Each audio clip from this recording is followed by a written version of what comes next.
Don't you care? Don't you care that we are drowning? I know this question. I know it far too intimately to judge the disciples for even asking it. And maybe you do too. Maybe we find ourselves together in some inner knowing from a string of experiences in our lives. From mounds of homework or overdue bills, being in the stands with the losing team in the fourth quarter, sleepy parents with newborns, or retirees with new puppies, I hear. Or walking the streets of New Orleans yesterday, I was mindful of the times echoing just even in the streets where this question that we lift to the Lord was more literal and tragic than we could have ever imagined. Some Christians, I'm sure, come to the belief that Jesus cares for them naturally. Others, for various reasons and experiences of being burned by the church or by particular people in the body of Christ, don't. It's a harder road. And some have suffered just with life's hard knocks, forms of abuse, emotional, physical, even sexual, that make it hard to trust anyone and their goodness, let alone God's. And others have cried out for help in the midst of catastrophic storms, experiencing what they thought to be a sleeping Jesus, too. Intellectually, we know, I think, that the answer to this question of, don't you care, God, is yes, of course. Yes, our teacher cares when we are drowning. Yes, God is watching in the midst of the storm. But I've heard this saying again and again, and I think this is so profound, the gap between our understanding in the head and our understanding in the heart. The greatest distance on earth is the distance between those two things sometimes. So the question is a dynamic one. Why are you afraid? Have you still no faith? Or as John and some of the others read a translation of it that says, little faith? Is your little faith enough?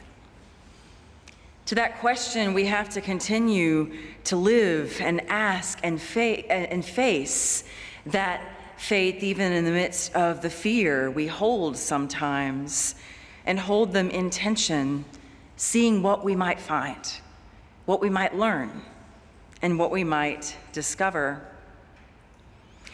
And so I know, at least for me, I have to hold this answer of yes, even if I don't feel it in my heart. I have to hold it in front of my eyes every day so that it might be a framework through which I look, a lens that helps me to see differently, even when all of the external circumstances around might suggest otherwise.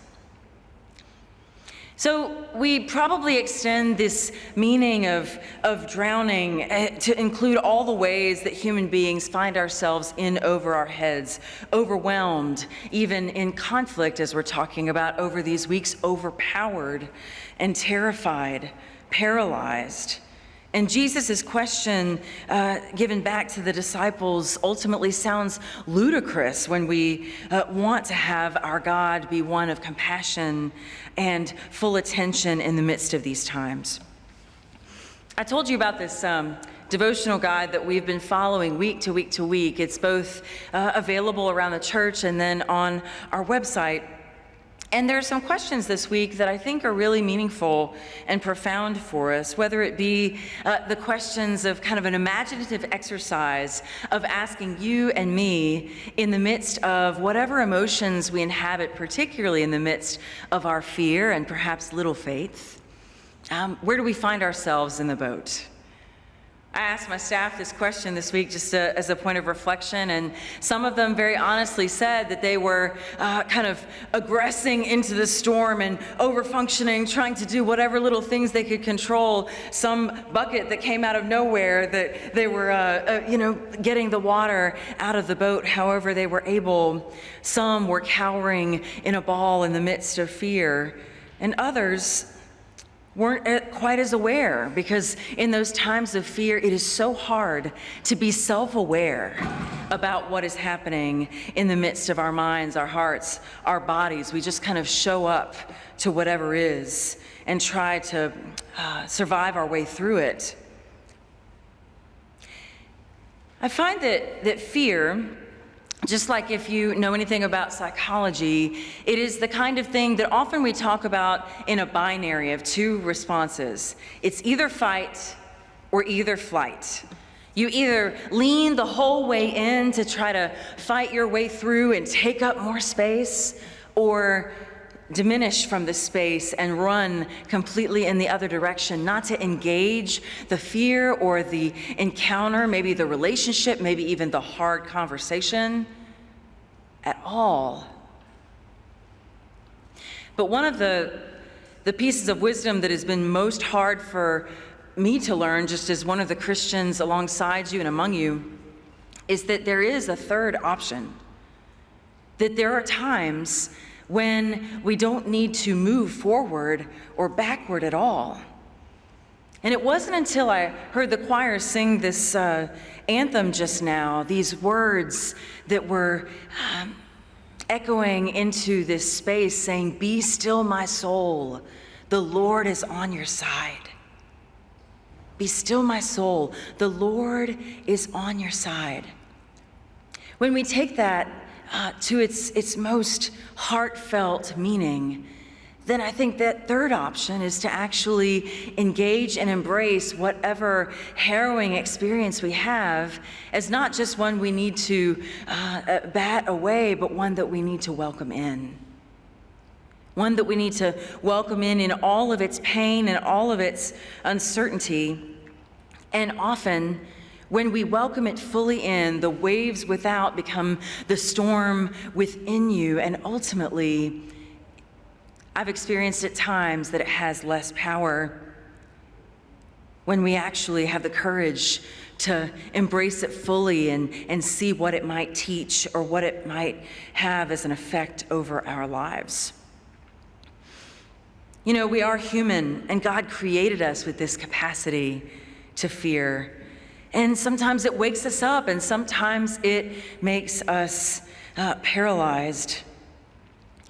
But in the natural revelation of God, which basically just means what we learn about God from creation, from human bodies, from the things that we see moving and crawling all around this world that we have the privilege to inhabit with each other, we can see a kind of way that this fear is embraced through humans, though you may not be aware of it, and certainly animals at times when they are threatened.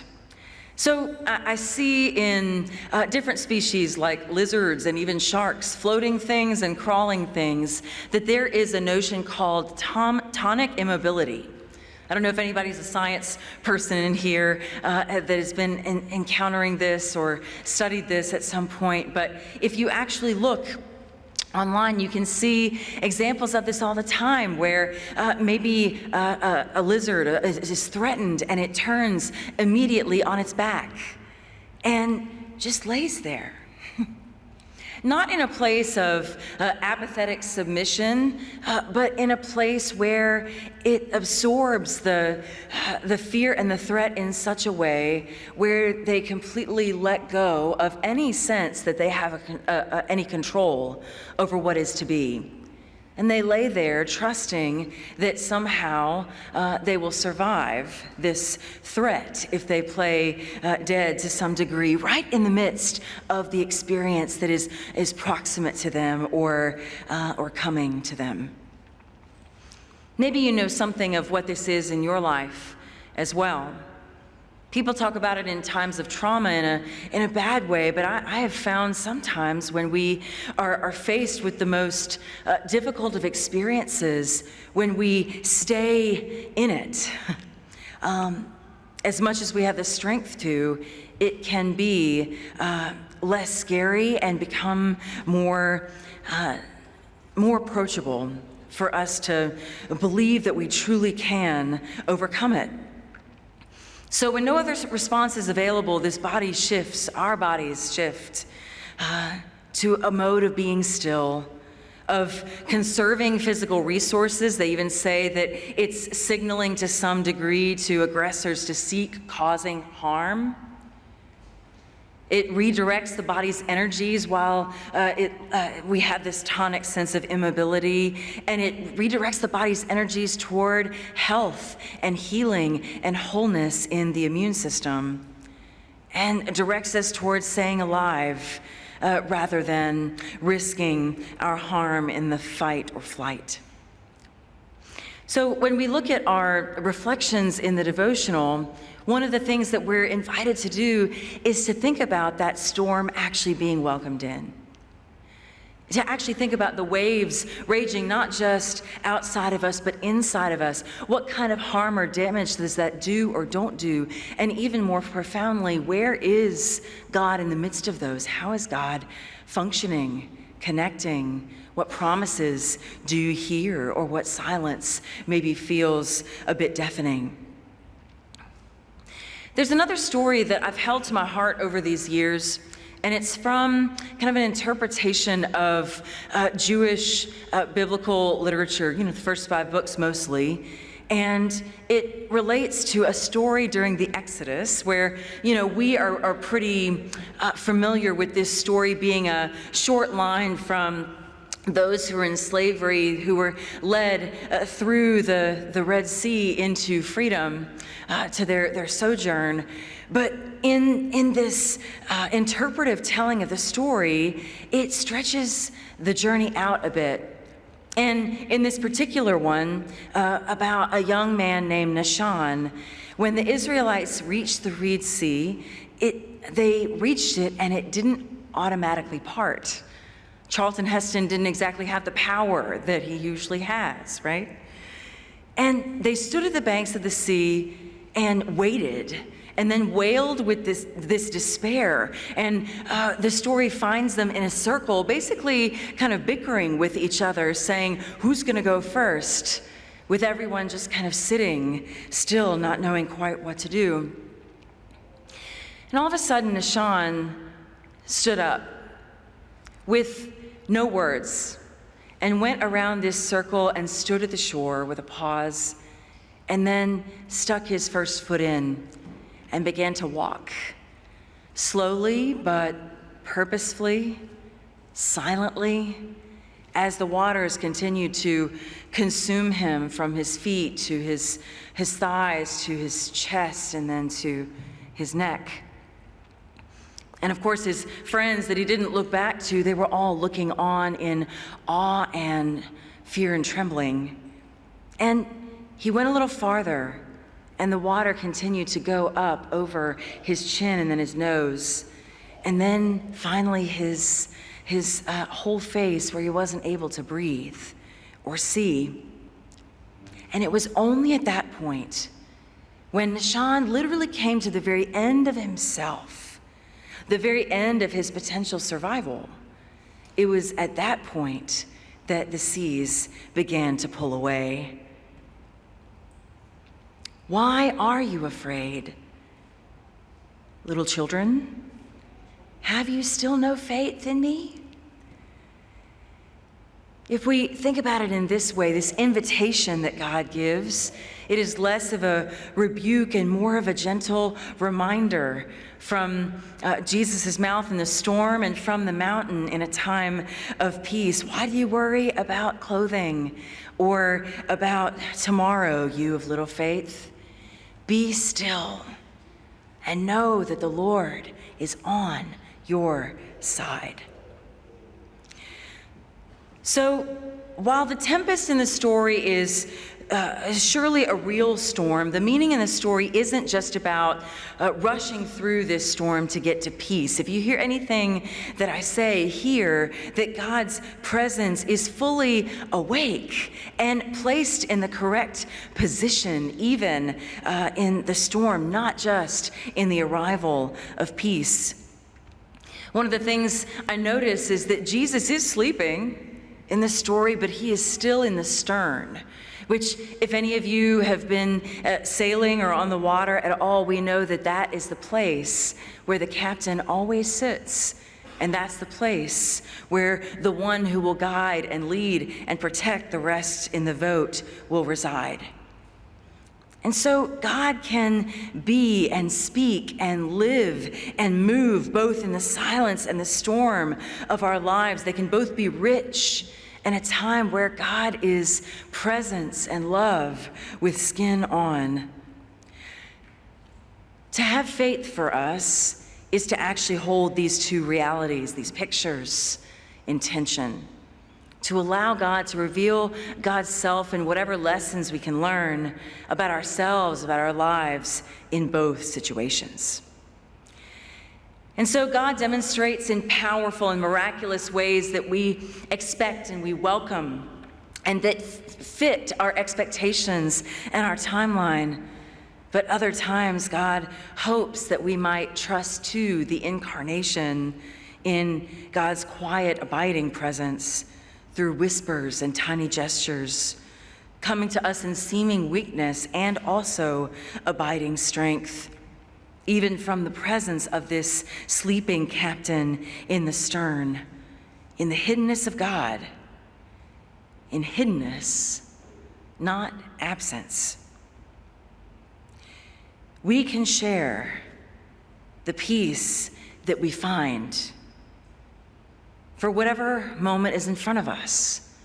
We can share that peace that resides and grows within, from the inside, pouring out. And so today, I hope that we can embrace whatever conflicts or wars or struggles that you experience in your heart or in your life, those things that keep you up at 3 a.m. or the conversations that you continue over this series to pray about addressing and approaching, but it still seems almost impossible to imagine.